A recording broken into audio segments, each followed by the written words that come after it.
अस्सलाम वालेकुम class BBA third. बेटा आज ये है मेरा आपके साथ लेक्चर नंबर 4। और लेक्चर नंबर 4 जो है इसका जो बेसिकली हमारा टॉपिक है वो ये है बायर्स डिसीजन मेकिंग प्रोसेस। ठीक है, यानी कि इस टॉपिक में हम एक्सप्लेन में देखेंगे कि बायर्स जो हैं हमारे वो डिसीजन मेकिंग प्रोसेस किस तरह से लेते हैं, यानी कि प्रोडक्ट कौन सी प्रोडक्ट हमें चूज़ करनी है, क्यों करनी है, उसके बारे में जो डिसीजन लेना है ये सारा उस प्रोसेस में है। उस प्रोसेस के बारे में हम डिस्कस करेंगे।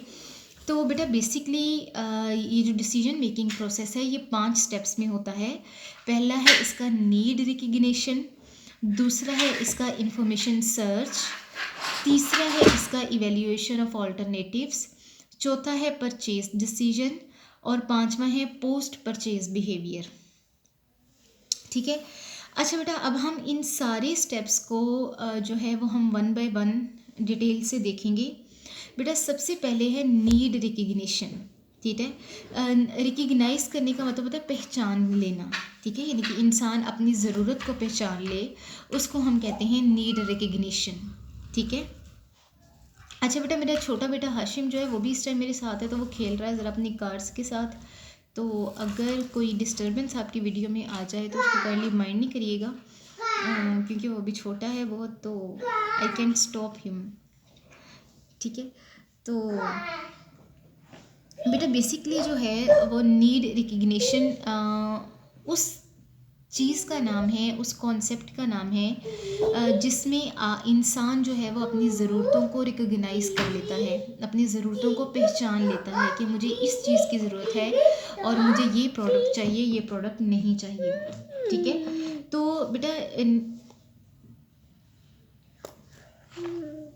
तो बेटा नीड रिकग्निशन में बेसिकली होता क्या है कि इंसान जो अपनी ज़रूरतों को पहचानता है वो दो तरह से पहचान सकता है।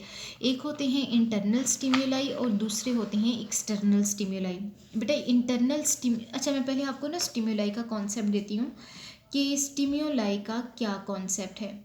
बेटा स्टिम्युलाई हर वो फैक्टर हो सकता है जो आपके अंदर किसी न किसी न्यू जो चीज़ है उसको उभारता है।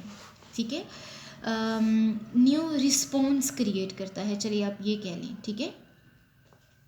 अच्छा, अब ये फैक्टर जो हैं ये मैंने कहा कि इंटरनली भी हो सकते हैं और एक्सटर्नली भी हो सकते हैं।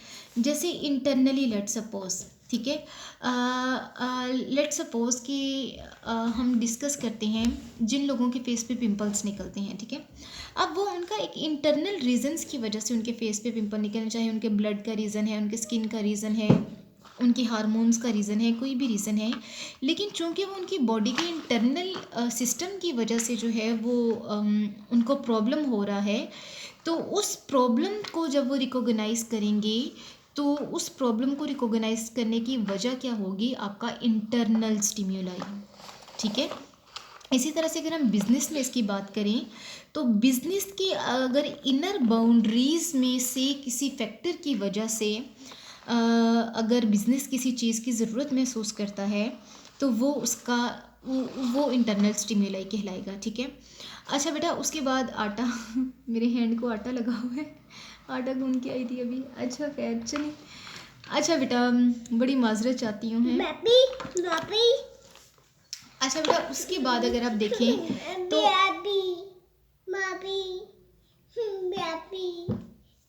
बेटा उसके बाद अगर आप देखें तो एक्सटर्नल स्टिम्युलाई की बात करते हैं। बेटा एक्सटर्नल स्टिम्युलाई वो है जो किसी भी एक्सटर्नल रीज़न की वजह से आपके अंदर कोई नया रिस्पॉन्स पैदा हुआ। जैसे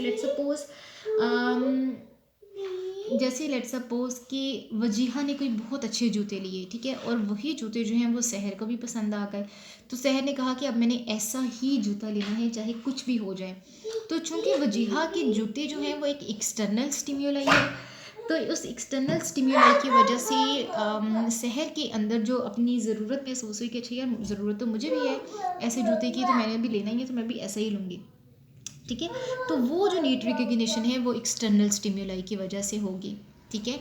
अच्छा बेटा, अगला जो हमारा स्टेज है डिसीजन मेकिंग प्रोसेस का, जो सेकंड स्टेप है वो है इंफॉर्मेशन सर्च।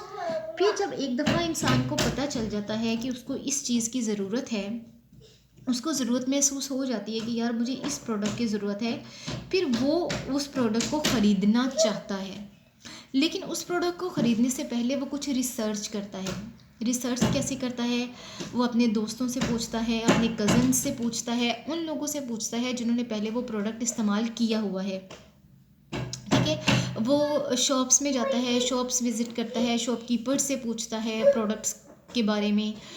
इवन वो कभी गूगल पे सर्च कर रहा होता है, कभी न्यूज़पेपर पे सर्च कर रहा होता है।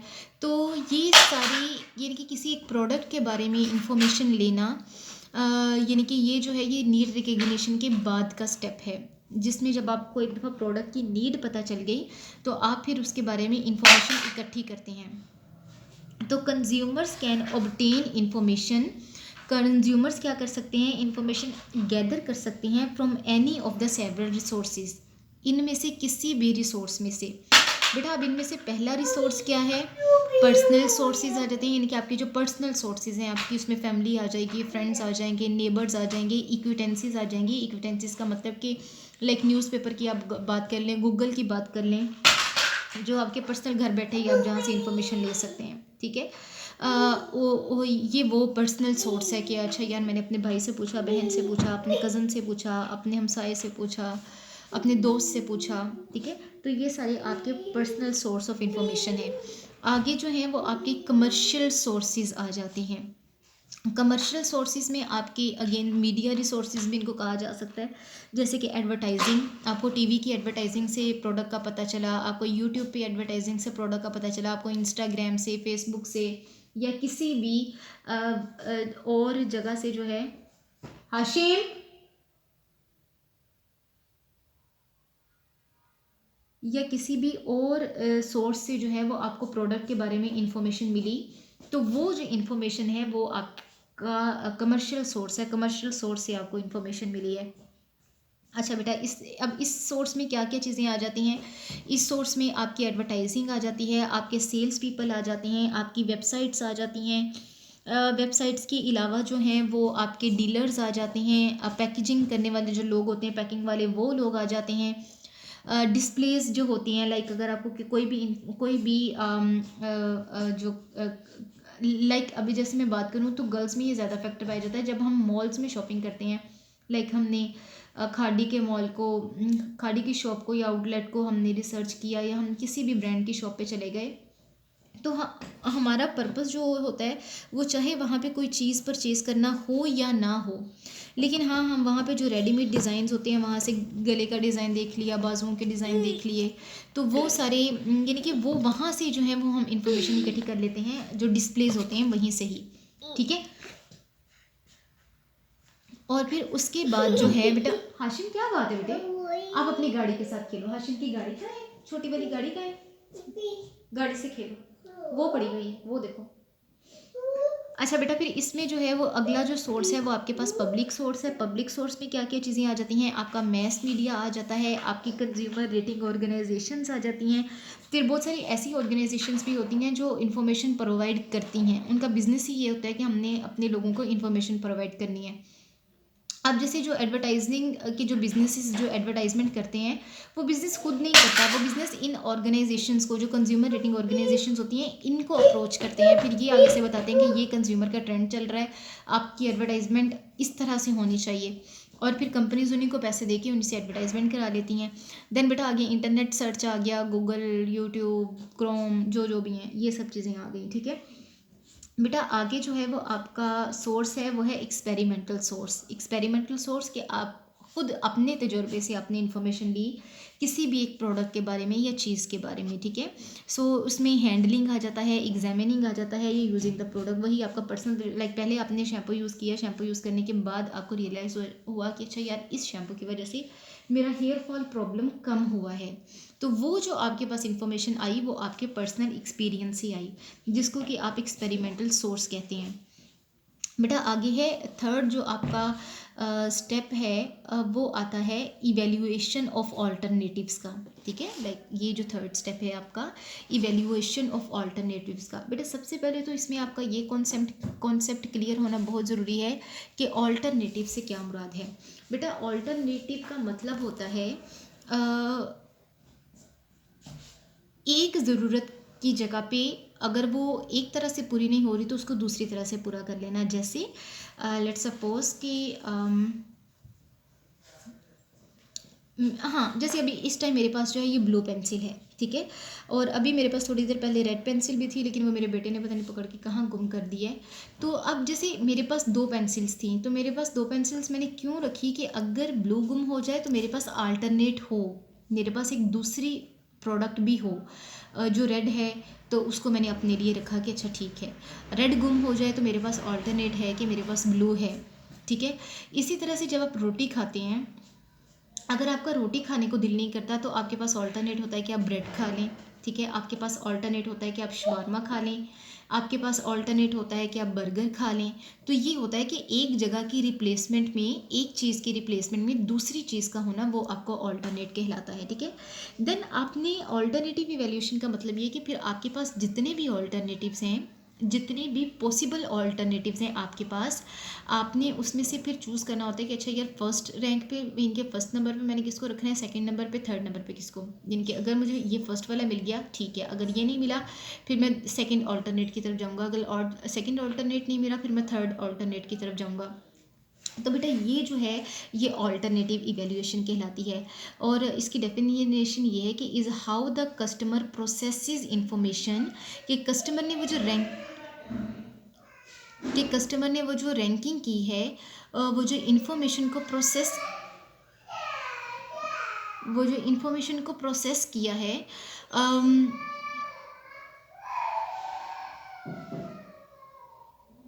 वो उसने जो है वो क्यों किया, यानी कि अगर पहले नंबर पे मैंने ब्लू पेंसिल को रखा, दूसरे पे रेड को रखा, तीसरे पे ग्रीन पेंसिल को रख लिया, चौथे पे मैंने ब्लैक पेंसिल को रख लिया, तो ये जो मैंने प्रोडक्ट के ऑल्टरनेट की रैंकिंग की है, जाहिर सी बात है उनके बारे में मुझे कुछ ना कुछ तो पता है ना, कुछ ना कुछ इन्फॉर्मेशन तो है जिन बेसिस पे मैंने उसकी रैंकिंग की है या ऑल्टरनेट बेसिस पे उनको सेट किया है।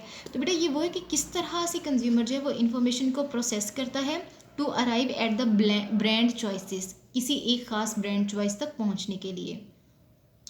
अच्छा बेटा अगला जो फोर्थ स्टेप है वो आ जाता है परचेज डिसीजन, ठीक है। लाइक इन पहले तीन स्टेप्स के बाद जो चौथा स्टेप है वो है परचेज डिसीजन का। अब इसमें जो है वो आपके पास आ जाता है परचेज डिसीजन कि generally the consumers purchase decision will B, purchase decision क्या होगा कि वो फाइनली डिसाइड कर लेता है कि यार मैंने ये प्रोडक्ट खरीदना है, ठीक है। So purchase decision will be to buy the most preferred brand, फिर जो उसने ब्रांड ज़्यादा प्रेफर किया था वो उसको जो है वो परचेज कर लेगा। देन बेटा आगे आ जाता है फिफ्थ वन पे, अगर हम चलते हैं तो उसमें हमारे पास आ जाता है पोस्ट परचेज बिहेवियर। तो बेटा जब हम पोस्ट परचेज बिहेवियर की तरफ जाते हैं, इस स्टेप की तरफ जाते हैं, तो बेटा इसमें जो है वो हमारे पास आता है कि the difference between the consumers expectation and the perceived performance of the good purchased, ठीक है। लेट सपोज आपने फर्स्ट टाइम कोई प्रोडक्ट परचेज किया, आपको पहले उसका यूज़ से आप फेमिलियर नहीं थे या उसके यूज़ के इफ़ेक्ट से आप फेमिलियर नहीं थे, तो आपने जो यूज़ से पहले उसके बारे में सोचा था और जो यूज़ होने के बाद आपने उसकी परफॉर्मेंस के बाद आपके माइंड में जो परसेप्शन आई, वो एक्चुअली इन दोनों का डिफरेंस क्या कहलाता है, आपका पोस्ट परचेज बिहेवियर कहलाता है।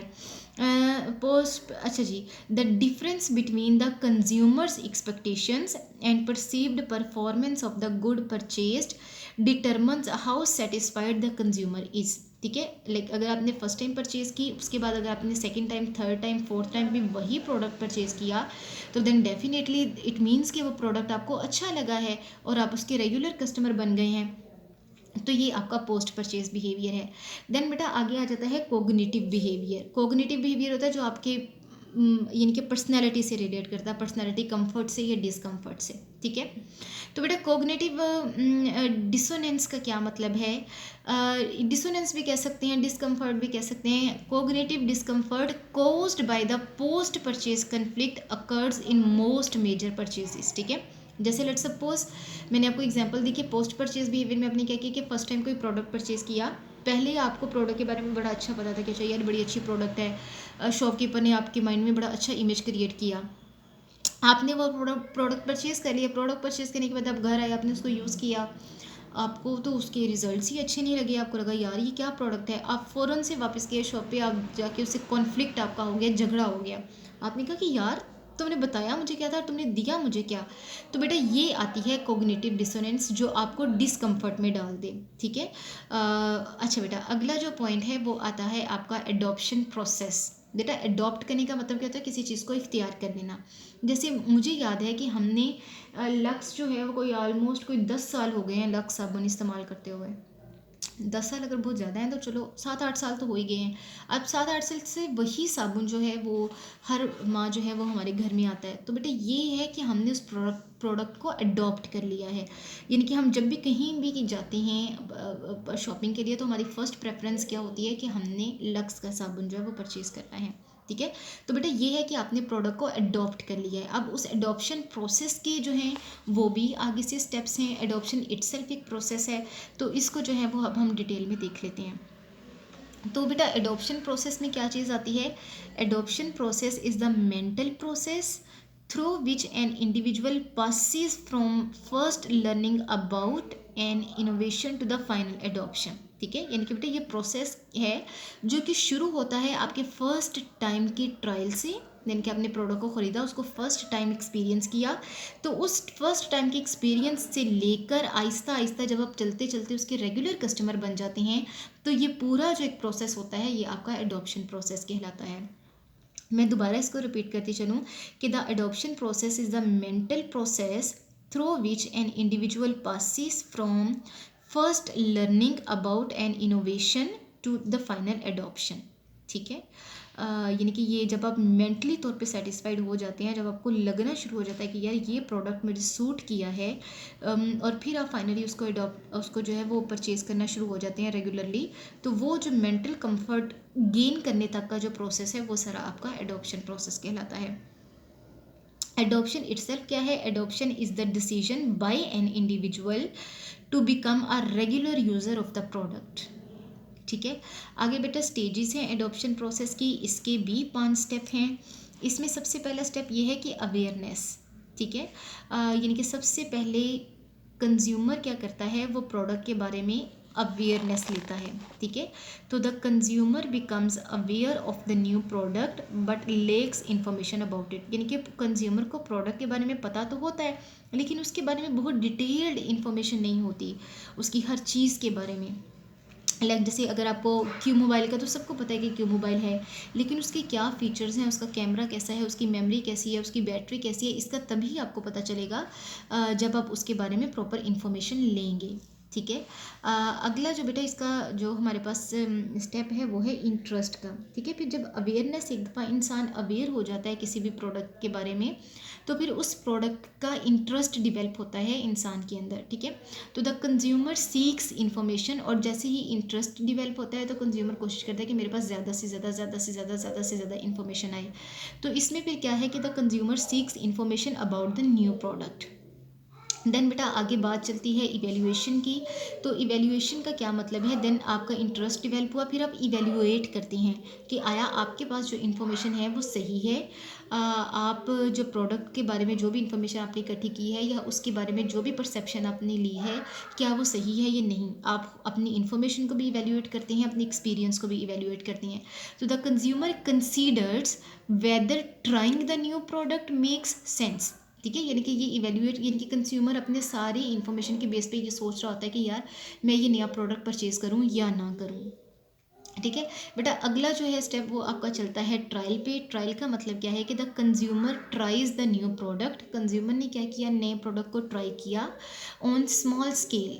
ठीक है। यानी कि पहले बस एक मतलब वही होता है ना कि जैसे मेरे मेरे मेरा भी अक्सर यही कि जब मैंने कोई नया लोशन ट्राई करना होता है, या मोस्ट इम्पॉर्टेंटली जब मैंने कोई नया टूथपेस्ट ट्राई करना होता है, तो मैं सबसे छोटे वाली जो पैकिंग में प्रोडक्ट होती है ना, मैं पहले वो लेती हूँ। ठीक है।